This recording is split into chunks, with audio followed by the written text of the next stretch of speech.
Alors, bonjour à tous. Je pense que bien qu'il y ait des gens qui continuent à arriver, on va commencer déjà 9h02. Alors, mon nom est Michel Rochette, je suis le président pour le Québec du Conseil canadien du commerce de détail. Je suis heureux de me retrouver avec les gens de chez Léger, avec qui on a une collaboration de longue date et on est toujours très fiers de cette présentation-là. J'ai réitéré que cette fois-ci, on est à la 5e édition de l'étude WOW numérique.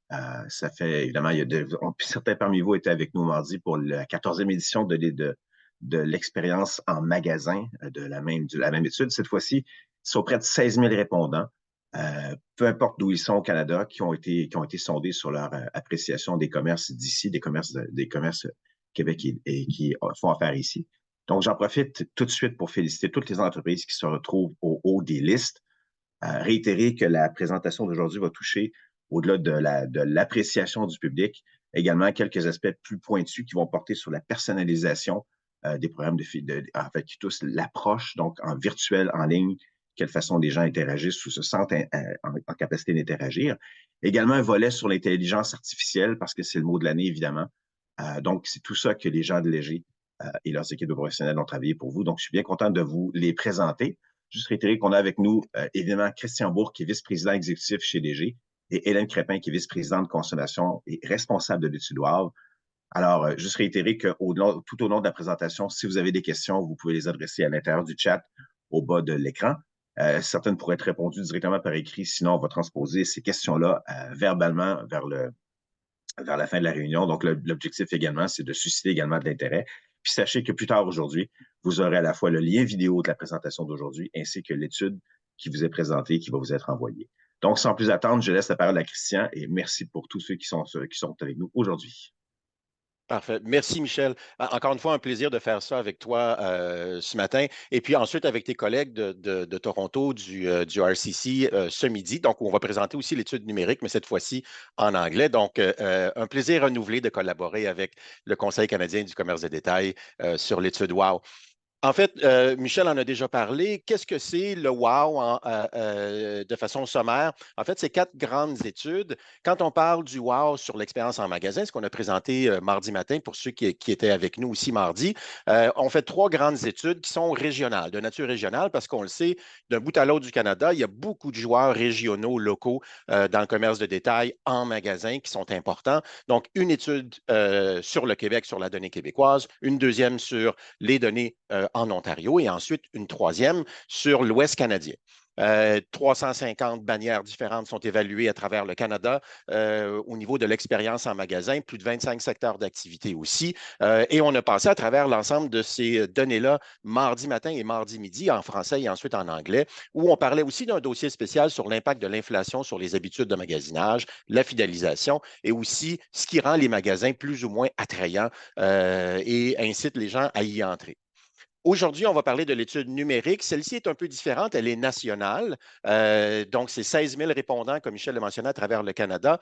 La raison pour laquelle elle est nationale, c'est qu'il y a des joueurs qui peuvent se trouver dans une région, mais pour qui on pourrait acheter au niveau national. Mais il y a aussi des joueurs locaux. C'est-à-dire, je prends un exemple. Quand plus tard, vous allez voir les résultats de la SAQ, même si c'est dans une étude nationale, les répondants sont essentiellement tous des Québécois, des Québécoises. Donc, vous allez voir des joueurs régionaux, des joueurs locaux et des joueurs nationaux dans la même étude. Et ce qui va être important aussi, c'est de bien regarder aussi le dossier spécial qu'on a cette année, qu'Hélène va vous présenter dans quelques instants, qui porte sur la personnalisation des offres et de la navigation, mais aussi sur l'impact de l'intelligence artificielle et de nouvelles technologies en termes d'aide au magasinage aussi, qui vont porter certaines aussi sur des dimensions d'expérience en magasin. Donc, soyez sûr de porter attention à ce qu'Hélène va nous présenter.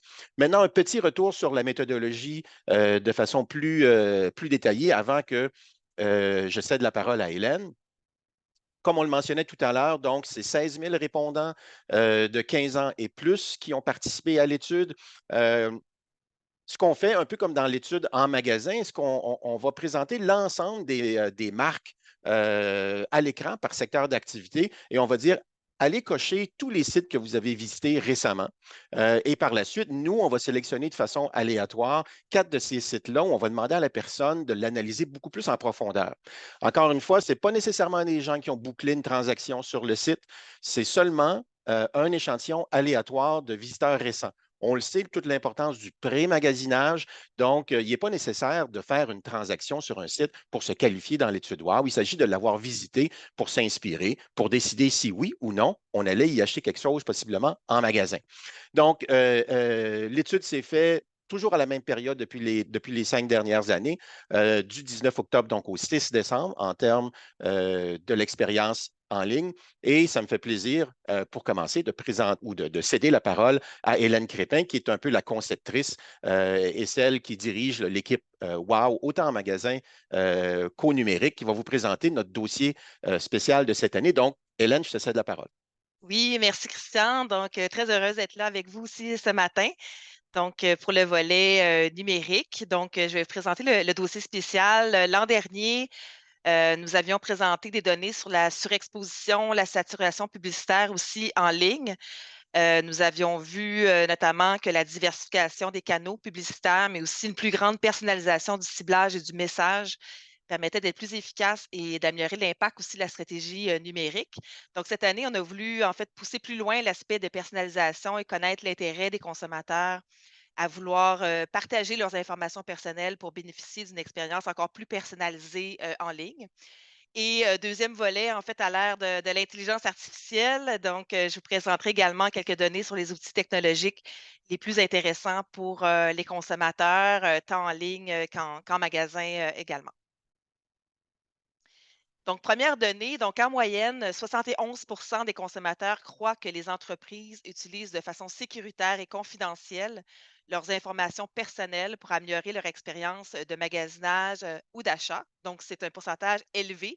Donc, la plupart des consommateurs sont de plus en plus habitués de partager certaines informations personnelles, à commencer par le code postal à la caisse. Donc, certains se demandent encore pourquoi on demande le code postal, mais d'autres ont bien vu qu'il pouvait en résulter des bénéfices.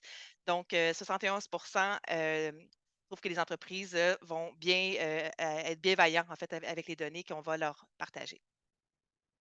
Ce pourcentage-là varie, en fait, par secteur d'activité, varie également par entreprise. Aujourd'hui, je vais vous présenter quelques résultats par secteur, mais sachez que dans l'étude détaillée du WAR, on a l'ensemble, en fait, de ces résultats-là par entreprise là, qui ont chaque entreprise qui a été évaluée dans l'étude. Donc, on voit ici que le niveau de confiance est plus élevé pour les entreprises des secteurs suivants. Donc, on parle ici de livraison de repas, type Good Food, Cookit, par exemple. On a également en deuxième les institutions financières, donc ce qui est quand même assez rassurant.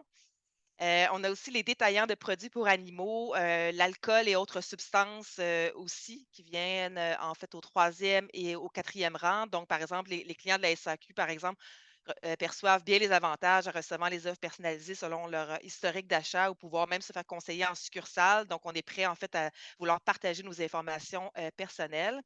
Et ensuite, on a également les compagnies d'assurance. On est déjà habitué de fournir plusieurs informations personnelles en ligne pour avoir une soumission, par exemple, ou une réclamation. Et finalement, dans le top 6 là, des entreprises, on a le secteur des pharmacies aussi, donc pour qui le respect de la confidentialité est très sensible. Donc, on voit que les gens font confiance également aux pharmacies. Par contre, dans le bas du classement, ici où on fait moins confiance, donc on a ici en tout dernier, en fait, les sites en ligne de type Amazon, là, où des fois on a l'impression qu'on est sur écoute électronique ou encore qu'on est épié dans notre navigation. Là, donc, on voit ça en dernier rang. Et ensuite, on a les bijoux, accessoires de mode et électronique, ordinateur, produits de bureau aussi qui arrivent plus en fin euh, de peloton ici. Ensuite, nous avons sondé également des bénéfices de la personnalisation, donc ce qui est le plus intéressant pour les consommateurs. Donc, on veut donner nos informations personnelles pour avoir quels bénéfices. Donc, le plus intéressant, en fait, c'est qu'en moyenne, 44 disent qu'ils accepteraient, en fait, de partager des informations personnelles si elles permettaient de recevoir des offres personnalisées ou des promotions basées sur leur historique d'achat. Donc, c'est le plus intéressant. Ensuite, on voit avec 40 donc, ce serait pour améliorer, personnaliser l'expérience en ligne. Ensuite, pour gagner du temps en saisissant automatiquement vos informations d'achat précédents, de paiement ou de livraison. On a ensuite à 38 donc un peu plus du tiers, recevoir des suggestions de produits complémentaires à vos achats. Ensuite, recevoir un service conseil plus personnalisé et mieux adapté à vos besoins quand vous prenez contact avec l'entreprise. Et finalement, avec 36 Donc, recevoir des suggestions de produits que vous n'avez pas l'habitude d'acheter, mais qui pourraient vous intéresser ou faire découvrir de nouveaux produits dont on n'avait pas l'habitude d'acheter. Donc, évidemment, ces pourcentages-là varient aussi par secteur, mais varient également par entreprise. Il y a 3 secteurs où la personnalisation là, semble plus intéressante, donc on accepterait davantage de partager ces informations personnelles. Il y a le secteur des produits naturels, suppléments alimentaires, bon, boutiques spécialisées et livraison de repas aussi. Donc, c'est 3 secteurs où les consommateurs apprécient la découverte, apprécient se faire proposer des produits complémentaires ou des nouveautés pour essayer. Donc, on est plus ouvert là, à vouloir faire des essais comme ça dans ces 3 secteurs-là. Donc, on a davantage le goût, en fait, de vouloir partager ces informations personnelles. Ensuite, on nous sommes intéressés à l'intérêt actuel ou potentiel des différents outils d'intelligence artificielle en ligne. Donc, c'est le deuxième volet, en fait, du dossier spécial. Donc, on observe quand même que les pourcentages sont un peu plus faibles ici. Donc, ce n'est pas tous les consommateurs, en fait, qui aimeraient ce type d'outils-là en ligne, mais l'intérêt, encore une fois, varie selon les secteurs, varie également par entreprise, là, dans l'étude là, qui sont en fait présentées dans l'étude détaillée du WOW. Donc, on voit ici ce qui est le plus intéressant en termes d'outils d'intelligence artificielle en ligne. C'est le clavardage en ligne avec un assistant virtuel. Ici, 32 nous ont dit oui, si c'était disponible sur un site ou peut-être même ça l'est déjà, ben, ça m'intéresse, moi. Mais ça veut dire quand même que le 2 tiers ne sont pas intéressés par ce type d'outils. Ensuite, on a le court quiz en ligne, donc pour identifier automatiquement les produits et services qui répondent le mieux à vos besoins, à 31. On a ensuite la réception d'offres, conseils, recommandations personnalisées émises par un assistant virtuel. On a également tout ce qui est reciblage publicitaire, remarketing également à 29. Et le dernier, c'est l'échange au téléphone avec un assistant vocal, callbot, voicebot, là, à 22. Utilise l'intelligence artificielle pour vous diriger vers la bonne personne, prendre un rendez-vous, répondre à vos questions. Donc, on voit ici que les pourcentages sont un peu plus faibles, donc ça commence, hein. Donc, les gens ne sont pas tous habitués là, à utiliser, à accepter en fait que ce ne soit pas une vraie personne là, avec qui on échange. Mais encore une fois, ça varie par secteur et par entreprise. D'ailleurs, les 3 secteurs où les outils d'intelligence artificielle seraient les plus utilisés en ligne, on parle des produits naturels, encore une fois, bon, la beauté et la lunetterie. J'étais quand même assez étonnée là, de voir la lunetterie ici. Donc oui, pour prendre peut-être des rendez-vous pour l'examen de la vue ou une visite sur place. Mais en fait, on voit ici probablement un intérêt pour recevoir également des recommandations, même proposer des produits, des nouveautés à l'aide là, d'un système plus peut-être qui lit le visage, la morphologie, etc. Donc, ce serait plus avec un assistant virtuel. Ensuite, on a également, demandé, aux gens, est-ce que, de vivre en fait une expérience, beaucoup plus innovante avec des outils, d'intelligence artificielle, la technologie aussi en magasin, est-ce que ça améliorerait, est-ce que ça inciterait les gens à se rendre en magasin? Donc, en moyenne 31. Donc le tiers des consommateurs seraient plus intéressés à magasiner chez un détaillant s'il offrait une expérience plus innovante au niveau technologique, comme par exemple un robot service à la clientèle, des écrans tactiles pour trouver l'emplacement des produits, par exemple pour avoir plus d'informations sur un produit, et ou encore des caisses libre-service ou des caisses intelligentes. Donc, c'est 31. Alors ça veut dire quand même, bon, ce pourcentage-là varie en fait par secteur, par entreprise, encore une fois. Mais ça veut également dire aussi que la technologie ne peut pas remplacer l'humain à 100. Là. Il y a quand même le 2 tiers des gens qui disent non, moi, je préfère que ce soit un humain avec qui je veux transiger, par exemple, avec qui à qui je peux poser mes questions, qui peut me conseiller, etc. Donc, encore une fois, on parle du tiers ici des consommateurs. Finalement, on a évalué 9 outils technologiques disponibles qui utilisent, oui ou non, là, avec l'intelligence artificielle, mais des outils qui peuvent améliorer l'expérience en magasin. Donc, 9 outils. On avait, par exemple, l'accès aux produits via boutique mobile, machine distributrice, là, qui est plus un concept, là. Ensuite, on a le système de paiement connecté aussi qu'on a évalué, la prise de rendez-vous avec un vendeur sur place, la proposition d'offres promotionnelles exclusives et personnalisées en magasin lorsque vous êtes en magasin. Donc, on peut le recevoir, par exemple, sur notre mobile. On a aussi le click and collect qu'on a évalué également l'intérêt pour ça. Les caisses libre-service, les caisses intelligentes, des robots intelligents sur le plancher, la réalité virtuelle pour magasiner en ligne, donc de reproduire en fait le magasin, qu'on puisse avoir l'impression là, qu'on se promène dans les allées, choisir nos produits en ligne.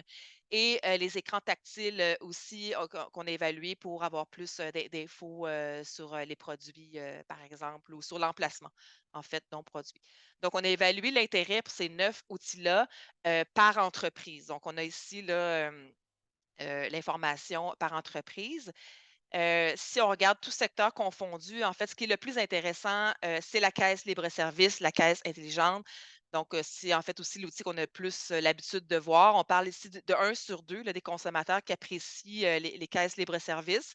Mais ça veut dire aussi qu'il y a 1 sur 2 qui n'aiment pas les caisses libre-service. D'ailleurs, c'est un lorsque j'analyse en fait les verbatims dans l'étude, il y a plusieurs, c'est soit positif, soit négatif. Donc, on ne reste pas neutre par rapport aux caisses libre-service. Donc, il y a des gens qui n'aiment pas du tout. Mais ce qui ressort surtout, c'est qu'il y a des caisses intelligentes du type Decathlon, Uniqlo, hyper appréciées. Les gens adorent là, le système de puces, là, donc, ils n'ont pas nécessairement besoin de scanner leurs produits à la caisse. Donc, ça ressort positivement.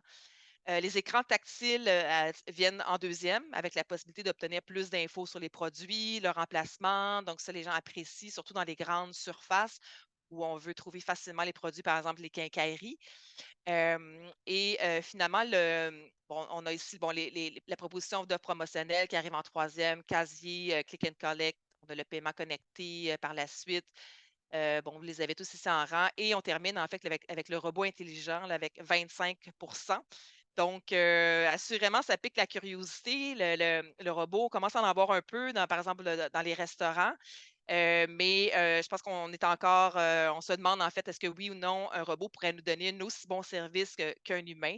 Donc, on est vraiment au début là, de tout ça. Donc, à voir, à tester dans le futur. Donc, voilà, ça termine pour mon dossier spécial cette année. Et je vais laisser maintenant la parole à Christian Bourque qui va nous présenter le classement pour cette année. Merci, merci beaucoup, Hélène.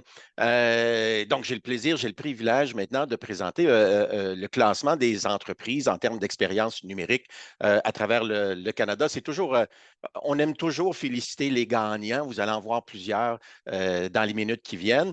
Mais avant de s'y rendre, pour ceux qui étaient là aussi mardi, soit mardi matin pour le Québec ou mardi midi pour l'Ontario ou l'Ouest, ce qu'on s'aperçoit cette année, c'est qu'il y a un peu un impact. Il y a un invité dans la place, un peu un fantôme qui est celui du prix, de l'inflation, qui vient un peu teinter les résultats de l'étude. On le voit de plusieurs façons, donc c'est-à-dire quand on regarde qu'est-ce qui a un impact direct sur la satisfaction globale envers sa visite en magasin, on voit que le prix a plus d'importance qu'auparavant, mais aussi quand on regarde les scores en général. Si on regarde maintenant seulement pour l'expérience numérique en ligne, mais on tirait la même leçon sur l'expérience en magasin. Sur les 272 sites qu'on a ou applications qu'on a évaluées cette année, il y en a 50 qui sont nouvelles. Donc, on n'a pas de données historiques en termes de score wow pour ces 50 entreprises-là. Donc, si on les met de côté, pour celles qu'on a des données historiques, il y en a 21 de ces entreprises-là qui connaissent une hausse significative de leur indice wow numérique. Tant mieux, félicitations, mais encore une fois, c'est une minorité qui voit leur score en hausse comparativement à l'année passée. Pour la majorité, 51 leurs scores connaissent une baisse significative, alors que pour le dernier 28 leur score est relativement stable. C'est-à-dire que la norme cette année, c'est qu'il faut s'attendre peut-être à ce qu'on perde quelques plumes dans notre classement en termes d'expérience numérique.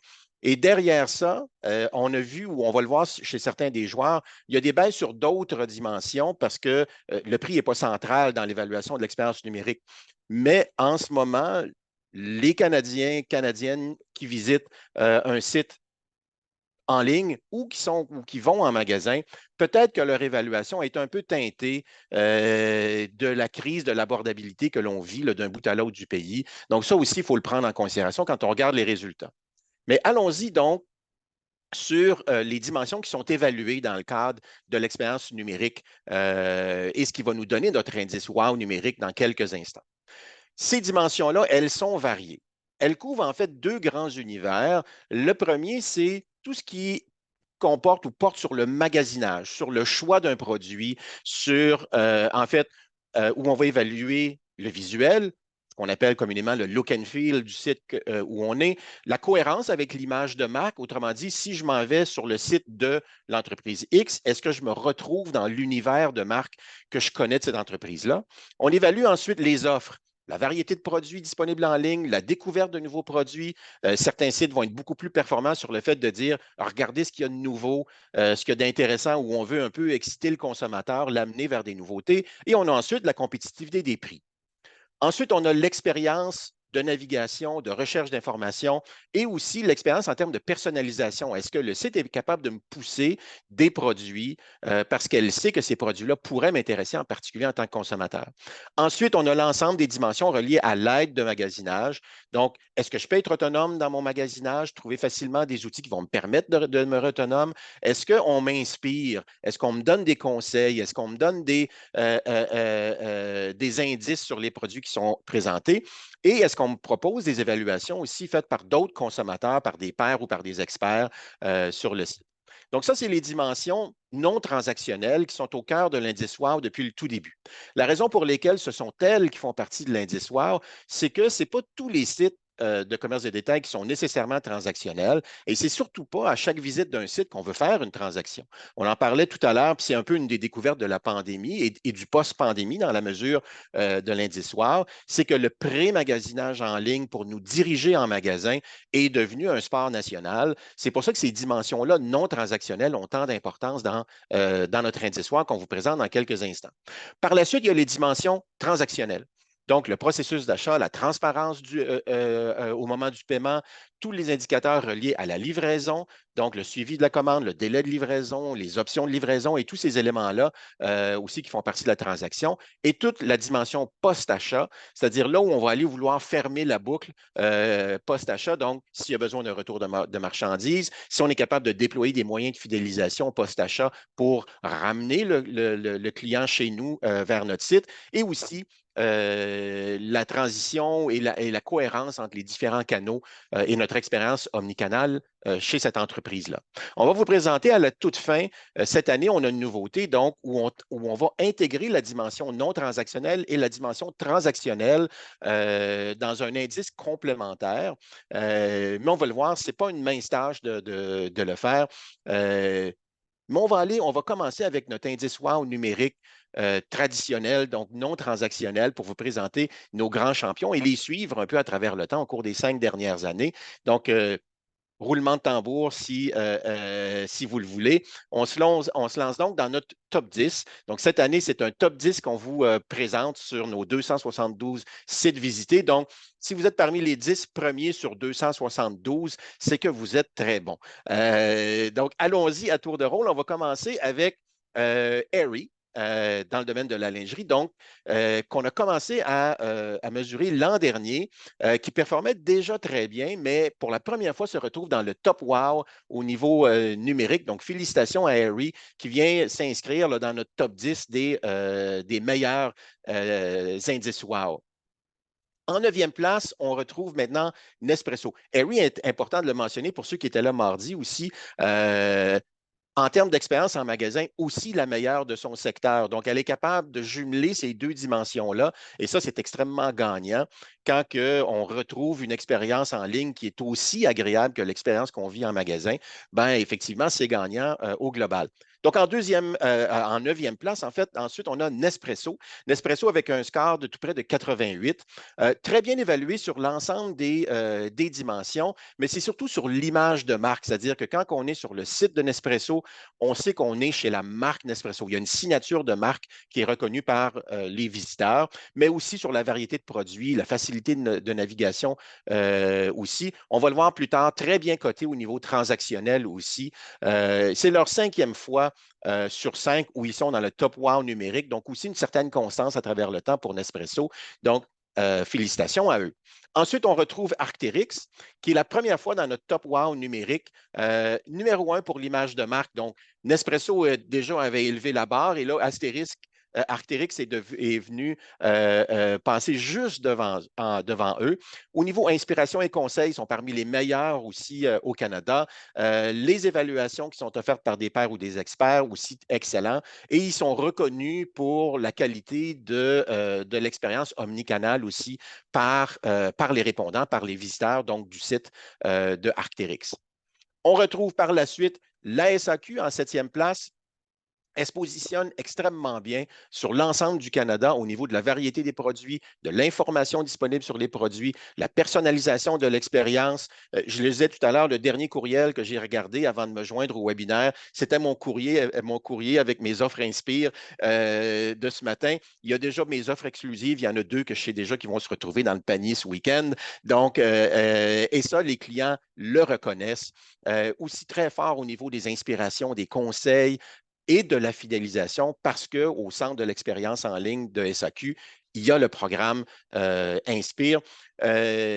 Pour la SAQ, c'est une constante à travers le temps de toujours être dans le wow numérique, mais dans son secteur d'activité aussi, on le voyait, la SAQ se retrouve aussi dans notre top wow de l'expérience en magasin, encore une fois, un champion, toutes catégories confondues pour l'expérience globale envers la SAQ. Arrive ensuite en 6e place Simons. Donc, même constat, 5 fois dans le top numérique au cours des 5 dernières années. Donc, un peu comme la SAQ, un habitué du classement. Très bien positionné pour la variété des produits. La qualité du moteur de recherche est particulièrement aussi appréciée chez Simons et les dimensions transactionnelles qu'on va voir un peu plus tard. Apple Store, pour la 3e fois dans notre top wow, avec un score quand même appréciable de 91,3. Très bien positionné sur la découverte des produits, le look and feel, très apprécié de ses visiteurs, l'image de marque aussi, donc c'est-à-dire cette espèce de fusion entre l'image de marque globale d'Apple et l'expérience qu'on va faire d'eux en ligne, et est évalué comme un très beau site en termes de look and feel aussi. Le support qu'on apporte en ligne est une des dimensions aussi où Apple Store figure très, très bien sur l'ensemble des 272 marques évaluées. Arrive ensuite Shop Santé en 4e position. Était premier l'an dernier. Il y a des petites baisses qu'on retrouve sur certains des indicateurs, notamment sur les découvertes aussi, mais encore très, très apprécié au niveau des autres sites qui sont dans la même catégorie qu'eux.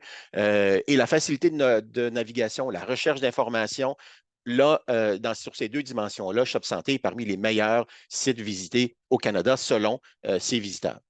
Arrive ensuite en 3e place Sage Natural Wellness. C'était une nouveauté cette année en termes d'expérience en ligne. On les mesurait déjà pour l'expérience en magasin. Très performant pour ceux qui étaient avec nous mardi midi pour l'expérience, autant en Ontario que dans l'Ouest canadien pour l'expérience en magasin. Donc, ils sont champions de leur catégorie, autant en ligne qu'en magasin. Donc, encore une fois, une marque très forte.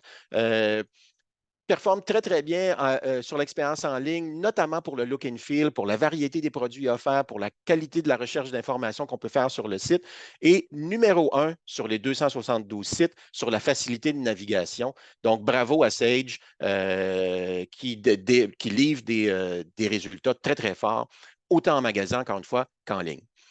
Ensuite, on va retrouver en première place notre grand gagnant, Lego. Au 5e rang du top wow numérique l'an passé, cette année au premier rang, c'est notamment sur le look and feel, la variété, les nouveautés, l'information disponible sur les produits que le site se retrouve toujours parmi les meilleurs à travers le Canada. On va le voir plus tard aussi, surtout l'aspect transactionnel avec Lego. Ils sont parmi nos champions avec un score global de 95,5. Donc, bravo à Lego qui était aussi de loin numéro 1 dans son secteur à travers le Canada aussi pour l'expérience en magasin. Donc, bravo à Lego. Maintenant, si on y... Christian, c'est Oui. juste pour Café Liégeois aussi, numéro 3. Ah, mon Dieu, merci de le mentionner. C'est une nouveauté cette année. Café Liégeois en troisième place, très, très bien positionné sur la découverte de produits et de nouveautés en ligne. La personnalisation de l'expérience aussi très appréciée. Les évaluations des consommateurs aussi très appréciées. Je suis désolé, j'ai passé un petit peu tout droit. Une troisième place pour ce site qu'on évalue pour la première fois cette année dans notre ranking au niveau de l'expérience numérique. Maintenant, si on y va par secteur d'activité, commençons par les grands magasins. Simons arrive en première place. C'était le même cas dans les années passées. Oups, pardon. Désolé, j'ai passé une page. Donc, la SEQ se retrouve première au niveau de l'alcool et autres substances. Et regardez le différentiel entre la SAQ et LCBO. Encore une fois, on l'a vu par le passé aussi, notamment l'effet de levier du programme Inspire fait que SAQ est un peu tout seul chez l'ensemble de ces joueurs-là et loin devant son acolyte de l'Ontario, de LCBO. Donc, pas nécessairement surprenant de voir la SAQ se maintenir à ce niveau d'excellence-là, parce que dans les années passées, on a toujours vu ce différentiel observable entre les deux grandes sociétés que sont la SAQ et la LCBO. Au niveau dépanneur, sur l'ensemble du Canada, c'est 7-Eleven qui arrive en première place. Elle était aussi en première place à l'extérieur du Québec pour l'expérience en dépanneur, donc avec un score de 64 ou tout près de 64 pour 7-Eleven. Si on va au niveau de l'alimentation, encore une fois, les fermes Loufa, qui est un joueur qu'on connaît bien dans la grande région de Montréal, maintient sa première place au niveau aussi de sa plateforme transactionnelle en tant que telle, très appréciée, mais l'expérience numérique, c'est le cœur de l'expérience client de Loufa Farms ou des fermes Loufa. Donc, essentiellement, maintient sa position en première place avec un score de 75,9. Mais regardez, tout près derrière arrivent les plateformes transactionnelles, donc où on fait son épicerie. Autant chez Metro, qui arrive deuxième, que PC Express qui arrive troisième. Et ensuite, voilà, par IGA ou par Sobeys dans le reste du Canada, qui arrive en quatrième place. Donc, très chaude lutte au niveau du classement dans l'alimentation et aussi très chaude lutte envers les trois grandes marques qui permettent de faire notre épicerie en ligne.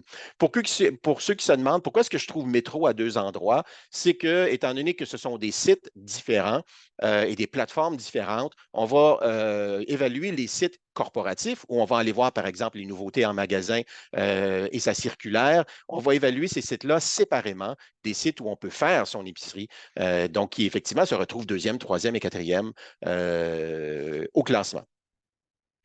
Si on regarde au niveau de la pharmacie, Rexall est un tant soit peu en avance sur Remedies RX. On voit que les scores sont très serrés.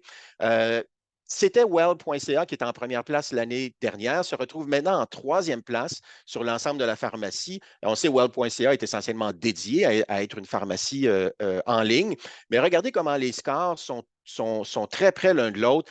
Si on regarde par exemple un top 7, on a Jean Coutu à 70,4 versus un Rexall à 72,9. Donc, des scores très serrés dans le domaine de la pharmacie au niveau de l'expérience numérique.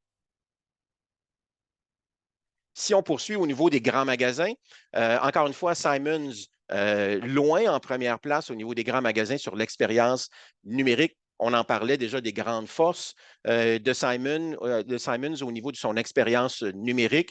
Mais regardez encore une fois l'écart entre Simons et ce qui vient par la suite, donc Costco, Canadian Tire et les autres qui font partie de la catégorie grands magasins. Donc, félicitations à eux pour se maintenir dans ce top wow, année après année, alors que dans le reste du secteur, on a tendance à faire des évaluations qui sont un petit peu plus critiques de l'expérience grand magasin au niveau numérique. Au niveau meubles et déco, pour la première fois, c'est IKEA qui est en première place avec un score de 79,5, donc quand même parmi le top 50 de l'expérience wow numérique. en avance sur Structube, aimablement Tanguay. Donc, on voit qu'il y a des joueurs régionaux aussi qui se retrouvent dans le haut du classement au niveau meubles et déco. Et Kitchen Stuff Plus, qui était premier l'année dernière dans ce secteur-là de la meuble et déco, se retrouve en 6e place. On remarque certaines baisses sur des indicateurs clés, mais c'est surtout la dimension prix. Et ça, on le voit encore une fois, à bien des égards, le levier du prix est un des principaux leviers qui est venu avoir un impact négatif sur le score de beaucoup d'entreprises au niveau de l'expérience numérique. Et c'est ce qui heurte en particulier Kitchen Stuff Plus et qui donne la place à IKEA là, pour se hisser au premier rang de la catégorie meubles et déco. Chez l'électro et le bureau, encore une fois, avec un écart assez appréciable, c'est Apple Store qui arrive en première place. On le mentionnait tout à l'heure, il y a plusieurs dimensions sur lesquelles Apple est parmi les meilleurs au Canada. Le reste du secteur est relativement stable. On voit un certain impact au niveau de la perception des prix, mais moins que dans d'autres secteurs où cet impact-là est plus important, notamment tout ce qui est quincaillerie, tout ce qui est alimentation, meubles et déco aussi, on en parlait il y a quelques instants, mais chez les grands magasins, on l'observait aussi. Si on poursuit maintenant avec les secteurs de la lunetterie, beauté, bijoux et chaussures, en lunetterie, c'est Kits qui arrive en première place avec un score de 84,2. Kits, dans le fond, prend la première place qui était celle de Clearly, qui est en deuxième maintenant cette année. Kits, cependant, a un indice numérique qui le place en première place, mais dans un score où on voit plusieurs baisses en tant que telles. Et on a ajouté 2 nouveaux joueurs aussi, Doyle, qu'on connaît pour l'expérience en magasin, et aussi Visic, qui sont des nouveaux joueurs dans ce secteur-là, donc mesurés pour la première fois. Mais félicitations à Kits pour avoir maintenant la première place en avance sur Clearly, mais dans un secteur où les scores sont généralement en baisse cette année. Au niveau beauté, c'est Benefit Cosmetics qui arrive en première place avec un score de 87,5. C'est une nouveauté cette année, c'est la première fois qu'on les mesure. Très belle performance, notamment sur la variété des produits offerts, l'inspiration et les conseils qui sont offerts aux visiteurs. C'était Lush qui était en première place l'année passée, mais Lush a baissé cette année, a un score qui est relativement en baisse, notamment sur l'aspect des nouveautés en tant que tel. Mais regardez aussi comment les premières dans le secteur de la beauté ont des scores relativement élevés. Donc, les attentes des consommateurs, des consommatrices sont aussi très élevées.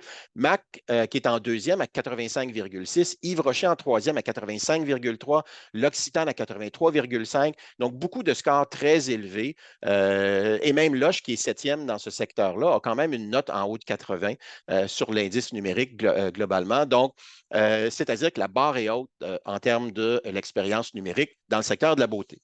Au niveau des bijoux, c'est un secteur qui est en baisse assez fortement, principalement à cause de la dimension prix. C'est Swarovski qui arrive première avec un score de 77,2. Mais encore une fois, elle est première dans un secteur où les 3 joueurs sont en baisse comparativement à l'année dernière. Au niveau de la chaussure, c'est Steve Madden qui est en première place. Steve Madden remplace Spring qui était au premier rang dans les années passées. Encore une fois, l'écart est relativement petit, mais de deuxième à premier, donc il y a eu ce changement-là à la tête du secteur entre Spring et Steve Madden cette année. Donc, bravo à eux pour avoir cette première place-là. Mais un secteur qui a peu de changements comparativement à l'année passée. Les scores sont relativement stables pour l'ensemble des joueurs du secteur.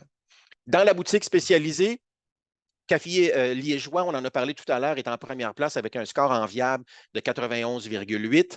Nespresso arrive deuxième. Encore une fois, on en avait parlé tout à l'heure parce qu'ils sont dans le top wow de l'expérience numérique. Et regardez ensuite les scores élevés pour Chocolat Lindt, David's Tea, Starbucks, Dispatch Coffee, Purdy's. Même si on regarde Godiva, Keurig, on est près des 80 et plus au niveau de l'indice wow numérique. Donc, un autre secteur de la boutique spécialisée où, je dirais, les attentes des consommateurs seront élevées parce que les joueurs dans ce secteur-là livrent une expérience numérique hors pair là, pour beaucoup des joueurs qui font partie du secteur. Chez les produits naturels, on a déjà parlé de Shop Santé et de Sage, qui est au premier rang, qu'on mesure pour la première fois. Pas tellement loin derrière Popeyes, qui arrive en troisième place. Ensuite, on a les autres joueurs du secteur naturiste, GNT et Nature's Emporium. Sage, encore une fois, très fort pour l'expérience en magasin, très fort pour l'expérience numérique. Et on pourrait dire la même chose aussi de Shop Santé dans ce secteur d'activité-là. Maintenant, si on se tourne vers, parce que oui, c'est une étude qui porte principalement sur le commerce de détail, mais on a des catégories aussi qui sont à l'extérieur du commerce de détail, notamment le secteur des loteries et des jeux de hasard et d'argent. C'est Bet99 qui arrive premier avec un score de 72,9. Elle prend la première place qui était occupée par l'Auto-Québec l'année dernière. Bet99, c'est surtout pour le traitement de l'image de marque où elle devance les autres joueurs du secteur et s'empare de cette première place-là. Chez les loisirs créatifs, c'est Lee Valley Tools qui est première avec un score de 82,2. Pas surprenant, Lee Valley Tools est toujours en première place de son secteur. On l'a vu aussi pour ceux qui étaient là mardi midi pour l'expérience en magasin en Ontario. Lee Valley Tools était première au total. C'est véritablement un modèle d'affaires assez unique, Lee Valley Tools. Beaucoup de ses clients aiment encore le catalogue physique de Lee Valley Tools et elle a tenté, cette marque-là, de transposer l'expérience catalogue dans la visite de son site. Elle a parmi les meilleurs scores, notamment quand on regarde tout ce qui est l'information disponible sur les produits, tout ce qui est la fonction conseil offerte sur le site. Lee Valley Tools présente des outils pour des artisans et les artisans qui fréquentent ce site-là apprécient énormément l'expérience Lee Valley de façon globale. Jeux et jouets, on a parlé de Lego qui arrive en première place. C'est Imaginaire qu'on mesure pour la première fois qui arrive deuxième avec un score quand même près des 80 à 79,2. Donc, un très bon score pour Imaginaire aussi dans le secteur jeux et jouets. Maintenant, si on poursuit et on regarde au niveau sport et plein air, on le mentionnait tout à l'heure, Arc'teryx se retrouve parmi les meilleures expériences en magasin, a une étoile dans son cahier comme les autres qui faisaient partie du top 10 cette année.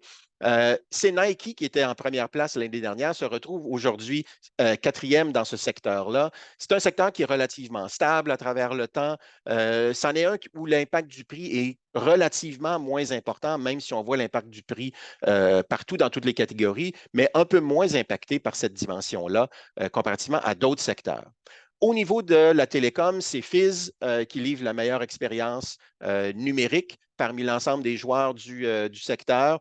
C'est surtout au niveau de l'expérience globale où elle se retrouve en première place, mais sur la dimension prix aussi, elle obtient un très bon score.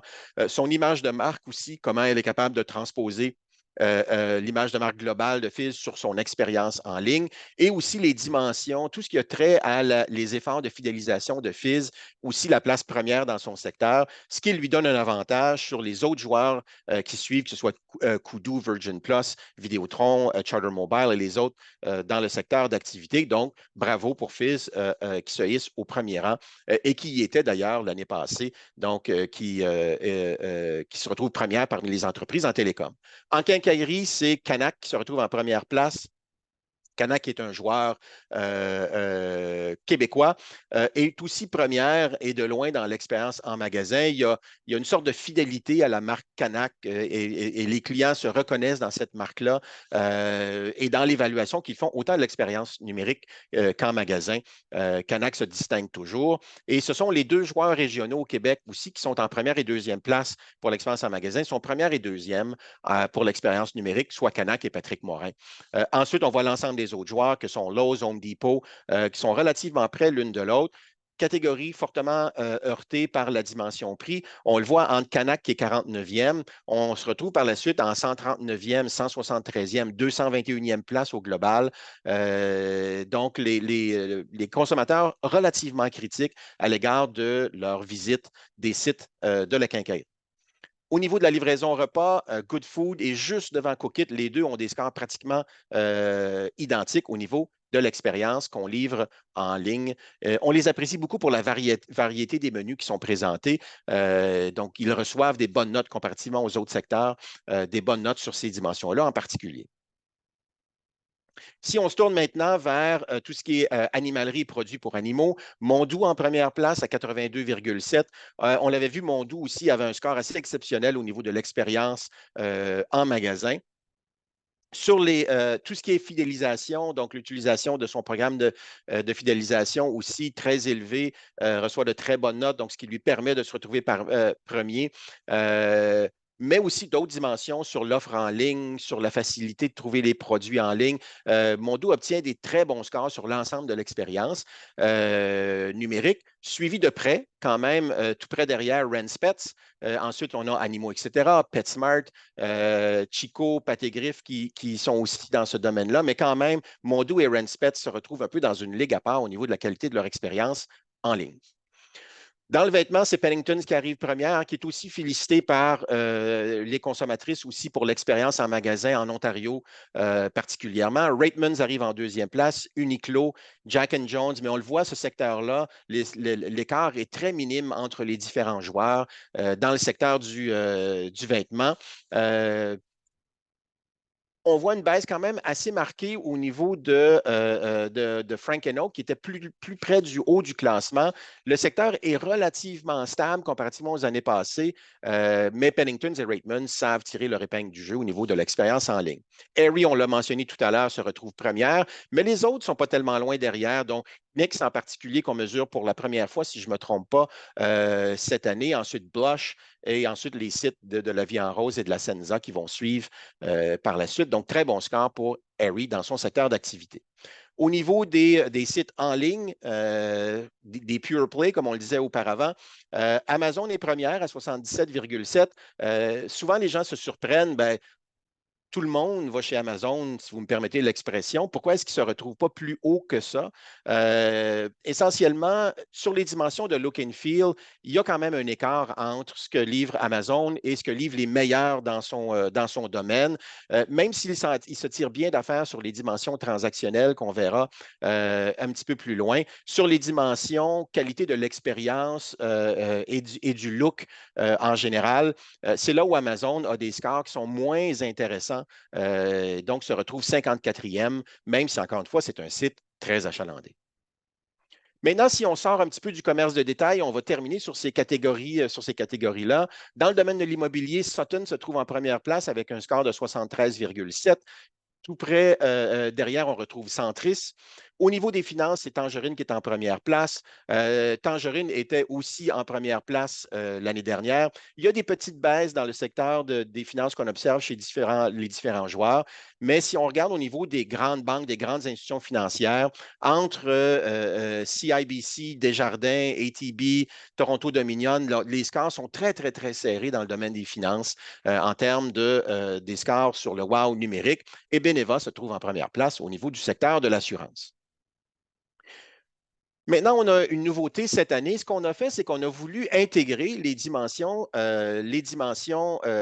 transactionnelles dans un nouvel indice WOW. Cependant, il y a des limites. Il y a certains des sites qui ne sont pas transactionnels, donc qui ne peuvent pas se qualifier dans ce classement-là. Et aussi, nous, on va parler à 300 et plus visiteurs d'un site. Mais sur les 300, il y en a peut-être 50 ou 100 ou 150 ou 200 qui ont fait une transaction. Donc, ce qu'on a voulu faire, c'est prendre seulement les entreprises où on avait au moins 100 répondants qui avaient bouclé une transaction lors de leur visite du site pour être sûr d'avoir des données qui sont robustes au niveau statistique. Et c'est à partir de ce moment-là qu'on a créé un top 50 qu'on vous présente à l'écran qui vont inclure autant les dimensions non transactionnelles qu'on a vues tout à l'heure dans notre indice global et les dimensions transactionnelles du site. Et là, ici, vous avez le top 50 à l'écran. Le Lego se retrouve en première place, donc fait très bien sur les deux dimensions que sont le non transactionnel et le transactionnel. Et elle faisait très bien en magasin aussi, on l'a vu mardi. Apple Store arrive deuxième avec un score de 91,6 si on combine non transactionnel et transactionnel. Shop Santé en troisième place, Simons en quatrième, Penningtons en cinquième, Nespresso en sixième, Aerie septième, SAQ 8e, Ratemans 9e et 10e Decathlon. Ce qui est intéressant de voir, c'est qu'il y a plusieurs des joueurs qui se distinguaient sur l'aspect non transactionnel qui demeurent dans notre top 10 au niveau transactionnel, c'est-à-dire le poids qu'occupent les dimensions non transactionnelles dans la satisfaction globale sur l'espèce d'expérience numérique 360, c'est-à-dire qui va de la découverte jusqu'au post-achat en tant que tel. Donc, félicitations aux entreprises qui savent livrer sur l'ensemble du processus d'achat en ligne une expérience hors pair. Il y en a qui vont performer, et là, on peut le voir dans le détail quand on consulte les résultats détaillés. Il y en a qui vont performer un peu mieux sur le transactionnel que le non transactionnel. Il y en a que ça va être l'inverse. Mais si on regarde dans notre top 10, il y en a qui livrent une expérience globale quand même très impressionnante. Maintenant, pour conclure, avant de redonner la parole à Michel, pour ceux qui étaient là mardi, vous le savez un peu déjà, mais encore une fois, si vous voulez d'autres informations sur le wow au niveau de l'expérience en magasin, n'hésitez pas à communiquer avec nous. On peut vous livrer des informations supplémentaires sur votre secteur d'activité, vous dire aussi comment on peut devenir client de l'étude wow pour avoir l'ensemble des données historiques et des données sectorielles. Même chose au niveau du wow numérique qu'on vous présentait rapidement ce matin, nos grands gagnants. Encore une fois, félicitations à toutes ces entreprises. Si vous voulez d'autres informations, n'hésitez pas à communiquer avec nous. Ou si vous êtes intéressé par les programmes Voix du client et de suivi en continu de la satisfaction client, on a aussi une division CX chez Léger qui peut répondre à l'ensemble de vos besoins au niveau de l'expérience globale et du suivi en continu de l'expérience en magasin ou en ligne.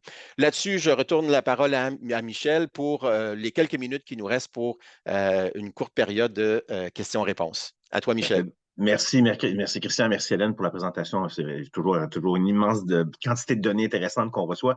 On n'a pas beaucoup de temps, je vais essayer d'aller, je vais synthétiser les questions. D'abord, dans le chat, il y a quelques questions de nature plus technique. D'abord, il y a quelques commentaires sur est-ce que vous envisagez d'ajouter d'autres catégories, par exemple des agences de voyage ou des compagnies de transport ou même de la restauration. Je sais pas si, en tout cas, je ne vous demanderai pas de un commitment, mais prenez note que des gens ont commenté, ont suggéré d'ajouter des joueurs à votre équation. Il y a une question sur l'âge dans la méthodologie. Donc, juste comprendre, étant donné qu'on est dans un univers très numérique, qu'est-ce qu'on doit comprendre au niveau des tranches d'âge dans les répondants? Est-ce que vous avez des données ou une approche qui vous a marqué ou qui est plus précisée, je présume, dans votre version détaillée? Ben, je ne sais pas, Hélène, si tu vas vouloir ajouter quelque chose. Ce qu'on remarque au niveau, notamment de ce qu'Hélène présentait dans le dossier, dans notre dossier spécial, surtout ce qui a trait à l'intelligence artificielle puis à ce qui a trait au numérique en magasin, c'est sûr que c'est chez les 55 ans et moins où l'ouverture est encore plus grande. Donc, dépendant du segment de clientèle que vous voulez servir, essentiellement, ces dimensions-là peuvent être encore plus importantes qu'Hélène présentait. Donc, il y a encore un peu un biais selon l'âge en tant que tel. Sauf que quand on regarde sur l'expérience numérique de façon globale, ce qu'on s'aperçoit, c'est que la composante des 65 ans et plus, des 75 ans et plus qui achètent en ligne, elle est très importante. On n'est pas tellement loin au niveau de l'incidence globale d'acheteurs en ligne. On n'est pas tellement loin des données de Statistique Canada sur la taille des 75 ans et plus dans la population canadienne. Donc, l'espèce d'écart selon l'âge qu'on observait, même quand on le faisait en 2018-2019, a fondu là, durant la pandémie, ce qui fait que l'écart d'âge est beaucoup moins présent dans l'évaluation du wow numérique. Je ne sais pas, Hélène, toi qui regardes ces Ouais. données-là de fond en comble. Ben, quand on regarde, en fait, l'année passée, on avait fait l'exercice de voir est-ce que les drivers, par exemple, est-ce que les leviers de la recommandation du site variaient selon les groupes d'âge ou même selon le genre, par exemple, et on voyait très, très peu de différence sur les variables qui avaient de l'impact, là. Donc, d'ailleurs, au niveau des variables qui ont vraiment beaucoup d'impact sur l'indice non transactionnel, tout ce qui est image de marque, look and feel aussi du site. Donc, est-ce que ma proposition de marque, elle est claire? Est-ce qu'elle plaît? Est-ce que mon positionnement plaît? Tout ça, c'est vraiment quelque chose qui est essentiel et qui a un impact sur l'expérience en ligne. L'autonomie en ligne aussi, de pouvoir avoir l'information que je veux aussi qui soit disponible sur le site, de pouvoir être autonome, c'est important. L'omnicanal aussi. Et cette année, comme disait Christian, le prix a eu beaucoup plus d'importance que les années précédentes également en termes de levier. Merci. Puis, j'ai une question qui est drôle, mais on remarquait justement en introduction que il y avait une certaine une confiance ou une réticence de fournir ces données. Puis, c'était différent selon les catégories de type de commerce. Puis j'étais curieux de voir, puis de comprendre votre compréhension du fait que, par exemple, sur les vêtements électroniques, produits de beauté, les jouets, c'était plutôt bas dans la confiance qu'on avait tant qu'à donner nos données. Mais par contre, dans le top 10, vous avez beaucoup de ces joueurs-là exactement dans ces mêmes catégories-là. Donc, comment comprendre le fait qu'on a Hmm. un peu de réticence, mais en même temps, on adore l'expérience client? Je serais content de vous entendre là-dessus. Ben, je sais pas, Hélène, si tu veux te lancer, parce que le sondage, c'est toujours le verre à moitié plein ou le verre à moitié vide. C'est-à-dire, il y a une part qui est non négligeable des consommateurs qui dit, je suis prêt à donner certaines de mes informations en échange d'avoir une meilleure expérience. Mais il reste quand même un nombre qui n'est pas négligeable. On parle moins du tiers, mais quand même des consommateurs qui résistent toujours à donner leur à donner leurs informations personnelles à des commerçants. Euh, et ça n'a pas beaucoup bougé au cours des dernières années. On aurait pu s'attendre à ce que ça fonde avec le temps, mais ce n'est pas nécessairement le cas. D'ailleurs, dans l'étude jeunesse qu'on publiait au mois de novembre, même chez les plus jeunes, où on aurait pensé que l'ouverture est beaucoup plus grande à livrer ces informations personnelles, en fait, encore là, cette ouverture-là n'est pas plus grande chez les plus jeunes. Donc, il y a quelque chose dans l'attitude des consommateurs ou dans une certaine posture mentale face aux entreprises qui échappe à l'âge des consommateurs. Donc, ce n'est pas nécessairement des personnes plus âgées qui sont réticentes à donner leur information versus des plus jeunes. Encore là, l'âge a très peu d'impact. Ça dépend aussi, je pense, Christian, de la stratégie aussi, là, qu'est-ce qui est fait au niveau de la personnalisation.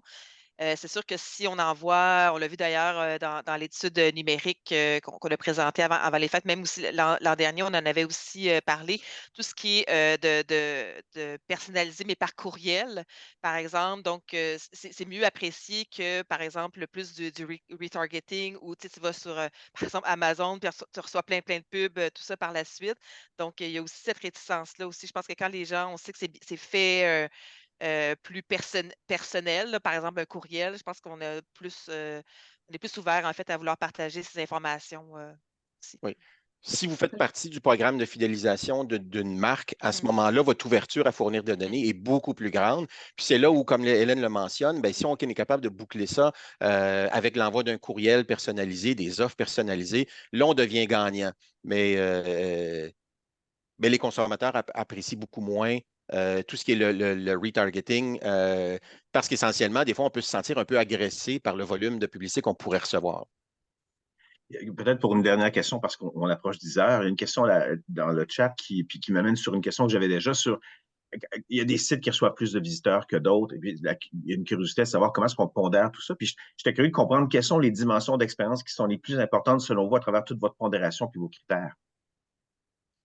Bien, sur la Oui. pondération des critères, Hélène, je vais te laisser. Oui, ben, en fait, j'en avais parlé tout à l'heure. Donc, tout ce qui était image de marque, look and feel, ce sont les variables qui ont le plus de poids lorsque je regarde tout secteur confondu. Je disais aussi le prix avait pris plus d'importance, mais encore une fois, c'est une pondération qui est faite par secteur. Donc, on fait une analyse qu'on appelle de key drivers, là, donc pour vraiment voir c'est quoi les leviers qui sont les plus importants par secteur. Donc, ça varie, en fait, c'est secteur par secteur. Mais globalement, lorsque je regarde, ce qui revient souvent, c'est image de marque, look and feel, l'omnicanal, l'autonomie en ligne et le prix aussi qui ressort beaucoup là, dans les critères.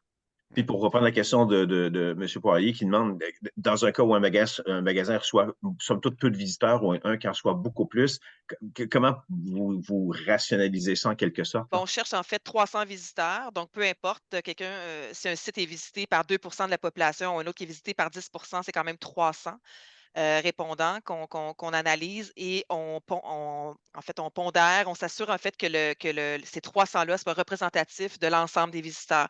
Donc, si sur les 16 000 personnes, il y a 3 000 personnes qui ont visité un site, on s'assure que les 300 qu'on a gardés soient représentatifs des 3 000 là, du profil au niveau du genre, de l'âge, de la région, de la langue, par exemple. Donc, il y a des variables comme ça qu'on utilise pour s'assurer que ces 300-là soient représentatifs. Oui, dans le rapport détaillé des résultats, on a l'incidence de visite chez les différents sites, mais nous, encore une fois, notre évaluation, ce n'est pas la popularité des sites, mais c'est la qualité de l'expérience une fois qu'on y est. C'est-à-dire que les fermes LUFA est sur le même pied d'égalité que Amazon, par exemple, parce qu'ils sont évalués sur les mêmes dimensions par leurs visiteurs. Excellent. Ben, écoutez, il est déjà 10 heures, alors je pense qu'il nous reste juste à vous. D'abord, à vous remercier. Merci Hélène, merci Christian pour une présentation plus que pertinente. Réitérer à tout le monde que tous ceux qui ont participé, qui se sont inscrits, recevront un lien plus tard aujourd'hui avec la présentation vidéo ainsi que, la présentation qu'on a vue visuelle, donc le PowerPoint. Toute question, évidemment, vous adressez à Léger pour des compléments d'information, des compléments d'études. Donc, encore une fois, merci à tout le monde. Je ne sais pas si vous avez un mot de la fin ou si on remercie tout simplement les gens, mais pour ma part, je vous remercie puis je réitère que je suis vraiment très fier de la collaboration qu'on a avec vous. Ben oui, merci à toi, Michel. Merci à tous de vous être présentés ce matin. Merci beaucoup. Bonne Merci, fin au de revoir tout le journée. monde. Au revoir.